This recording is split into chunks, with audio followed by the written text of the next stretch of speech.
Namaste. Today we are discussing about the second verse from the first chapter of Bhagavad Gita. Sanjaya Uvaja. Drishtva tu Pandavanekam vyudham Duryodhanastada Acharyam upasangamya Raja Vajanam abravit.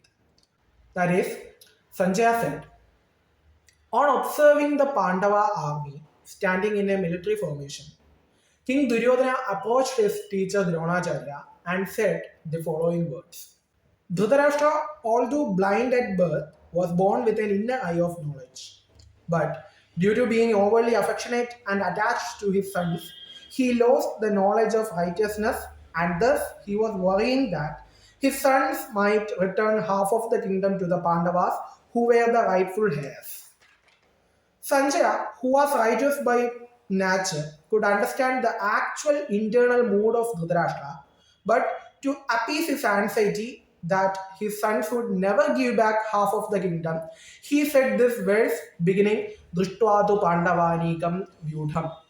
The soldiers of the Pandavas are in military formation. The initiative taken by Duryodhana in approaching his preceptor in archery, the master bowman Drona, shows that internally he was feeling fearful at the sight of Pandava's might. So, with the pretense of going to offer respect, he approached Drona to conceal this fear. As King Dhritarashtra was blind, his eldest son Duryodhana virtually ruled the kingdom of Hastinapur. In the Mahabharata, he is described as very rude, egoistic, and cruel by nature. Since his childhood, he had a strong dislike for the Pandavas and left no opportunity to demean them. He was aware that to rule over the entire kingdom of Hastinapur unchallenged, he needed to eliminate them, the Pandavas.